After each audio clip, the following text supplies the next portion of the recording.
genuinely imagine what you would look like, imagine where you would live, imagine the car you would drive, imagine how much your woman would respect you. Imagine the love you would see in her eyes when she looks at you with adoration like a king.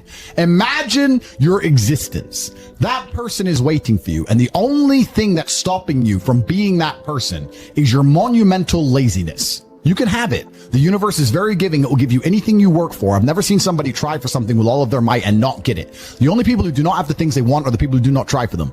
I've never seen a person wake up and say, my only dedication in life is to solve a Rubik's Cube and fail. You are not stupid. You are not incompetent. You are lazy and arrogant.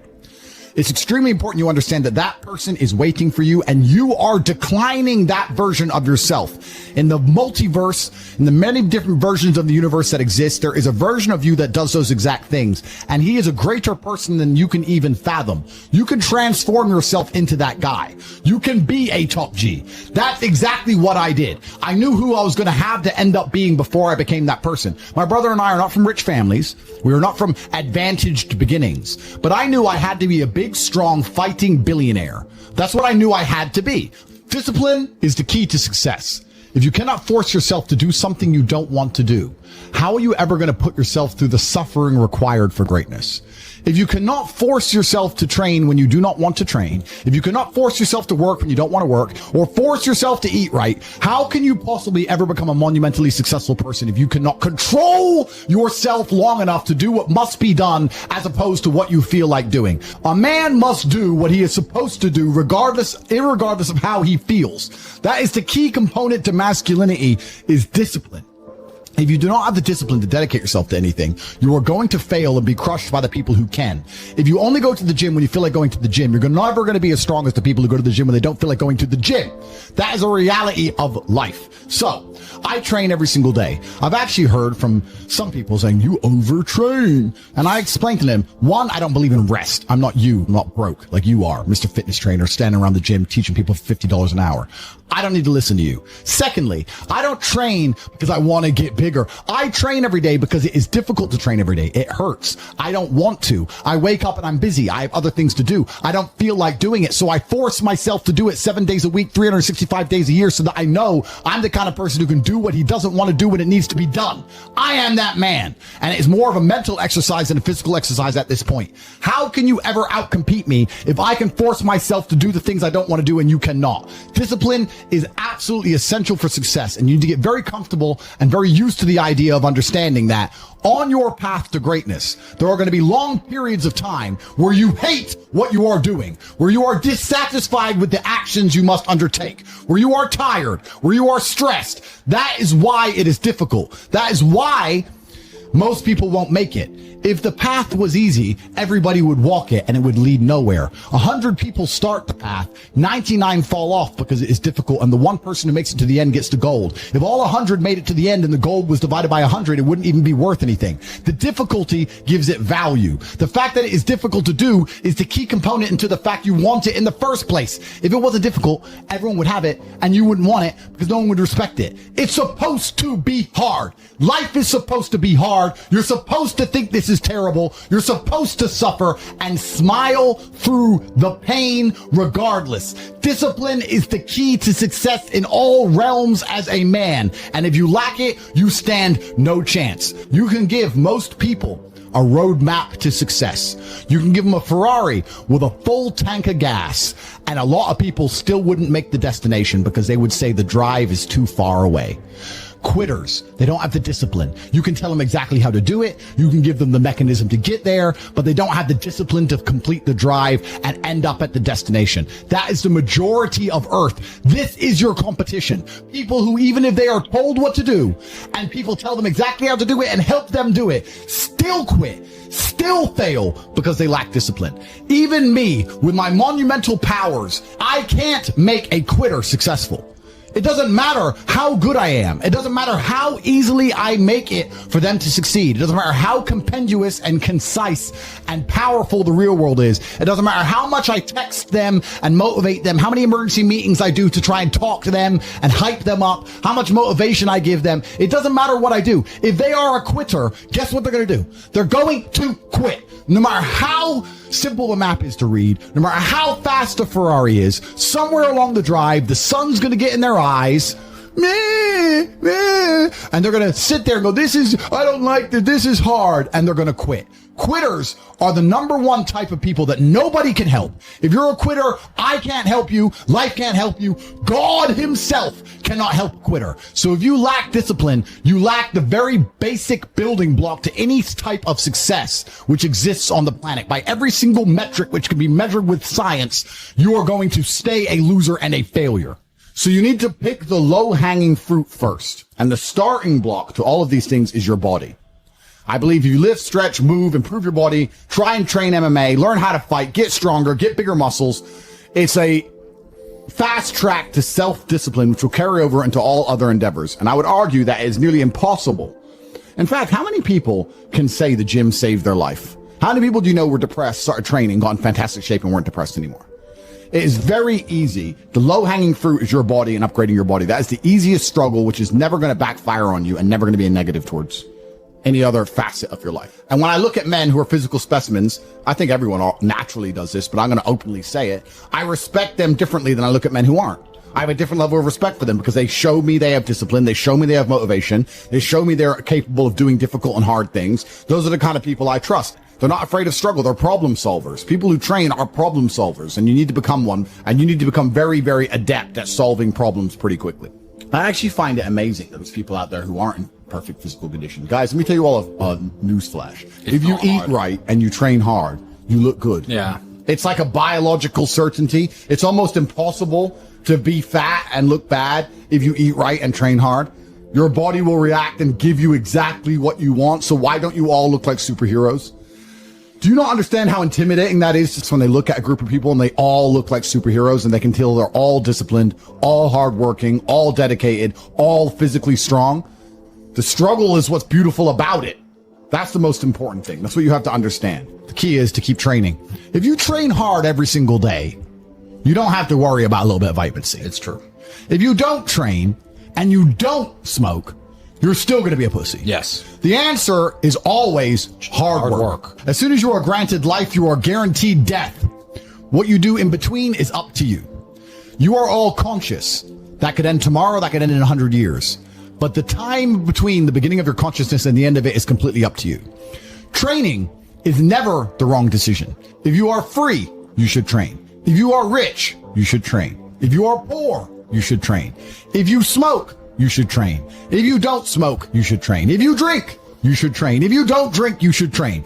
You cannot escape that hard work is always the correct decision.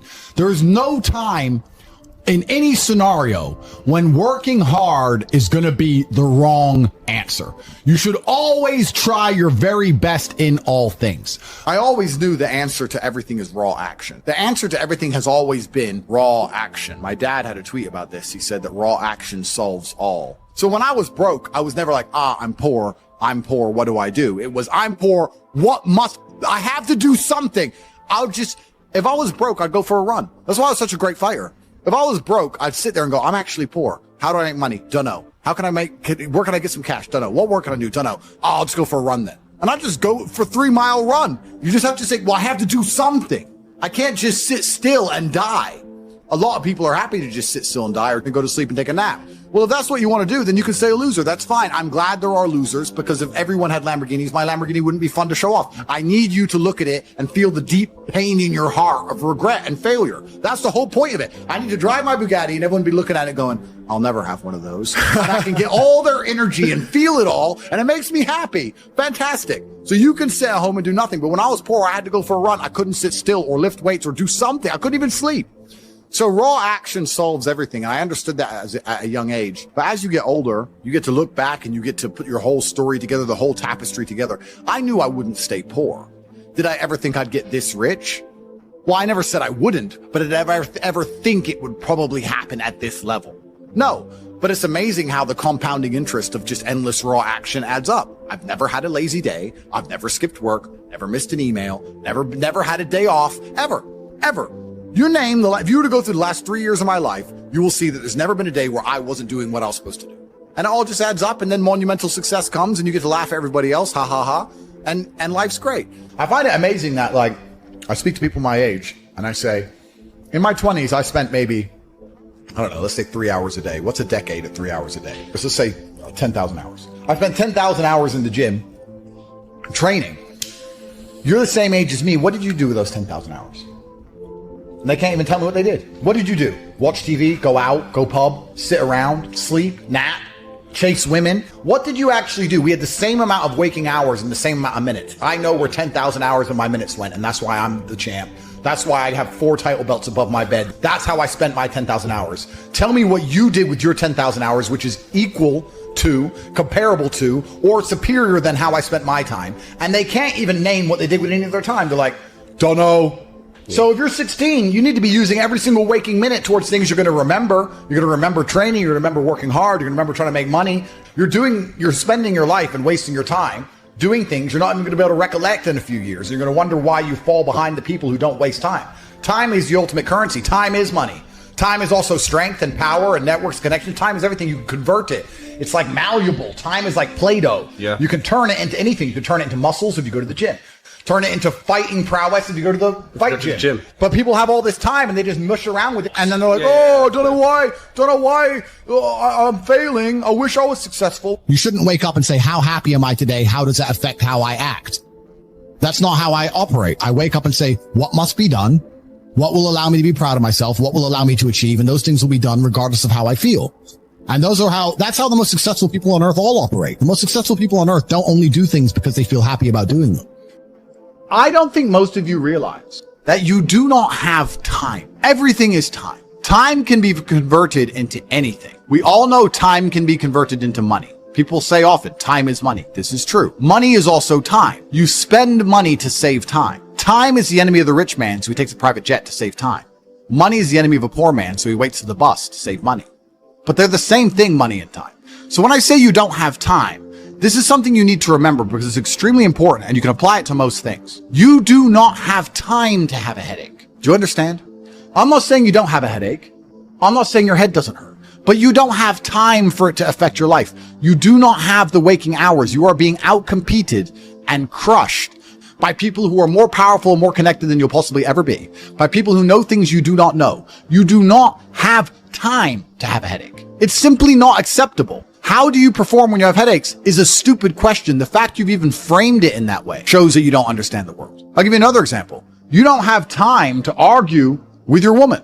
Your woman started an argument today or yesterday, whatever, and you've been texting back and forth. You don't have time. You have things to do.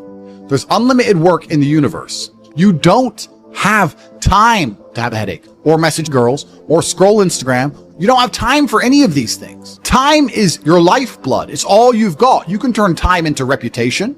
You could turn time into global fame. You could turn time into respect. You could turn time into a fantastic body. You could do anything with your time. You could choose a random embassy. You could choose a random country that you have beef with. Chile. And you could go stand outside the Chilean embassy with a sign saying, "Down with Chile." For no reason. But if you stood there every single day, after about 2 years, people would be like, who is this guy? And why does he hate Chile so much? You can turn your time into anything you want. So how are you going to waste it sitting around saying, I have a headache? Boo boo, I have a headache. But the question is framed incorrectly. If I have a headache, I don't care. And one of the main reasons I don't care is because my enemy doesn't care. You know, when I got injured, when I was training for fights, my coach would often say to me, is your enemy going to hit you less or show you mercy because of this injury? If you say, okay, we're about to fight, but halfway through the training camp, I hurt my foot. So, take it easy.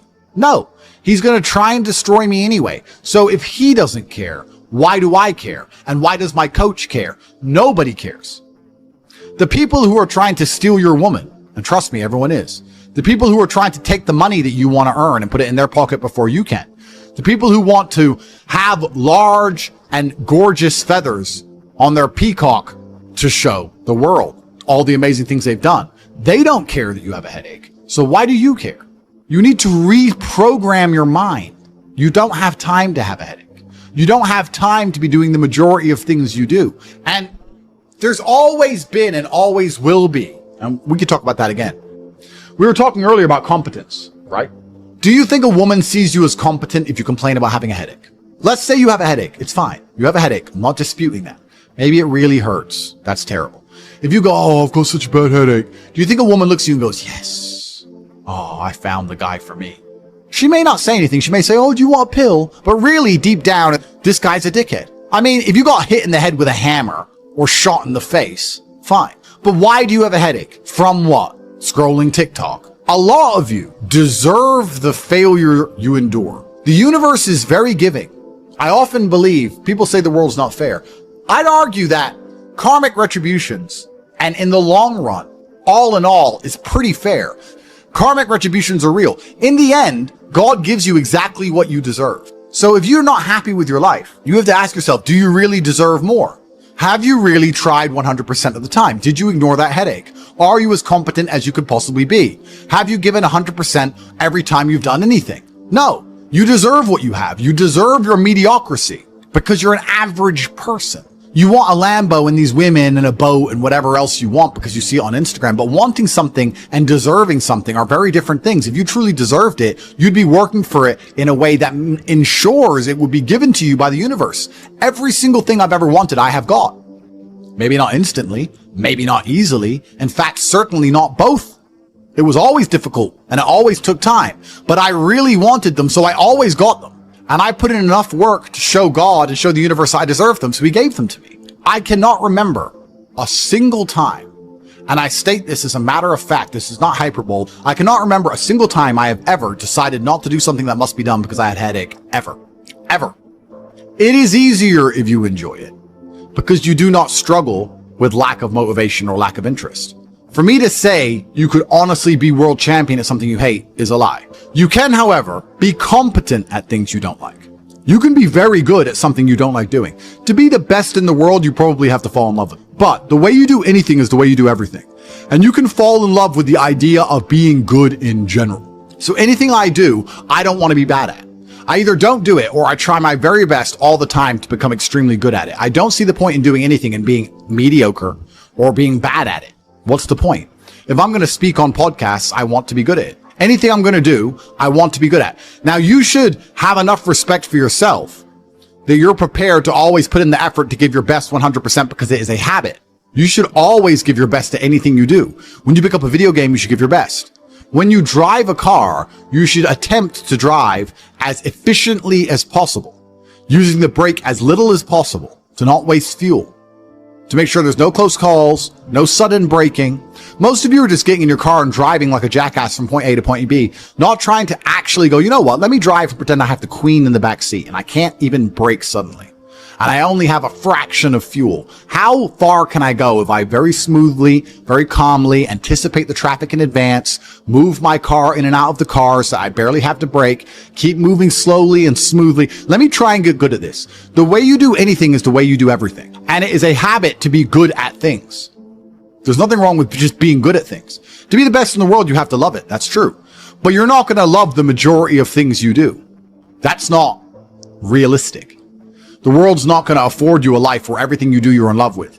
In fact, you're going to end up doing a whole bunch of things you don't want to do. And the life hack is, if you enjoy getting better at things, then you can be doing something you don't want to do better than you previously done it. And now you enjoy doing it because you were more competent and more capable at said task. You are now better at said task. Every single thing I approach with vigor because I like being good at things.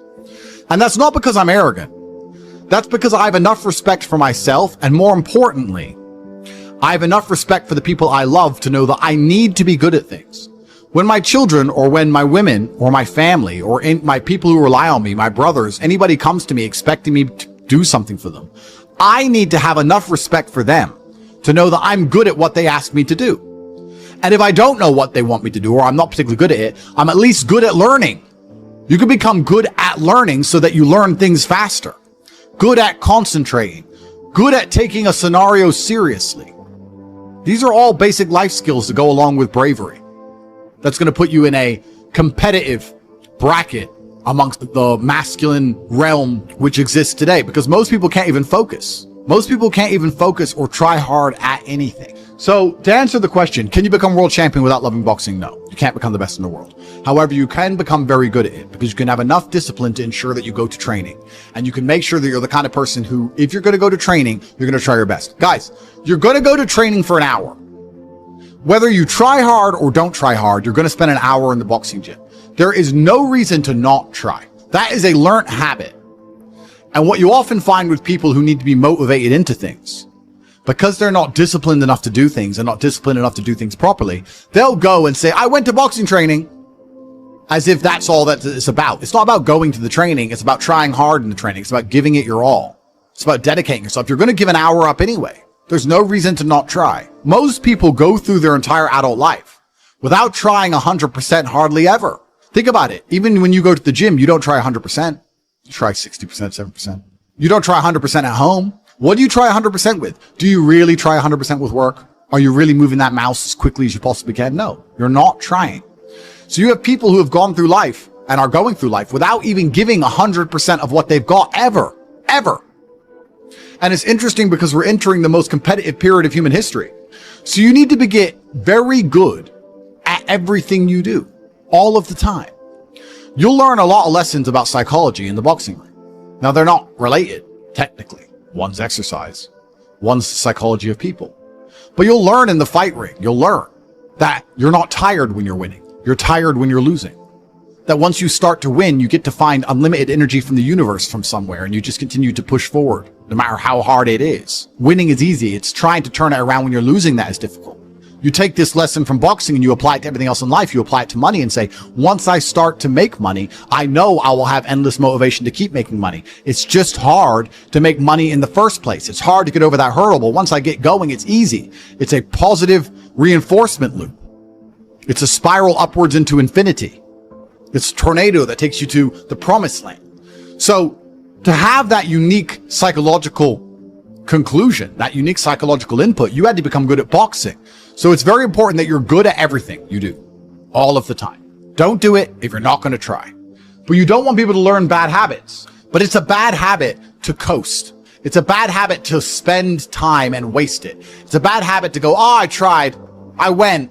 I didn't give it my all, but at least I went. You see this kind of cope online all the time. Yeah, at least I went. It's going that matters. That's not true. It's trying that matters. So you see this kind of cope. Yeah, well, I didn't feel like going to the gym, but I went and just had a light session. Why? You went anyway. So why did you have a light session? If you're going to go, do it. If you're going to do it right. There's no point in half doing anything. You may as well have not done it at all. So this idea you can coast through things, this idea you can lazily try or pretend to try or just showing up counts, I dispute all of that absolutely. You give 100% of your heart, soul, and vigor to anything you do, and it becomes a habit so that it's all you know how to do. Before you know it, you're driving a car trying to do it as well as possible. And you're having a conversation trying to be as clear and compendious and concise as possible. And you're trying to make money as much as possible, as efficiently as possible. And you're trying to educate your children as well as possible. You're trying to protect your family as much as possible. You're trying to get as strong as possible. Because all you know is maximum limits. That's all you've ever done. You've never done any of this. That garbage can go out the window. So you need to get good at getting good at things. And you need to get good at trying 100% at all things, whether you like them or not. And this will give you a base level of competency in all realms, even if you're not in love with said task. Success is like being pregnant. Everyone says congratulations, but nobody knows how many times you get fucked. Absolutely. But that's the beauty of success.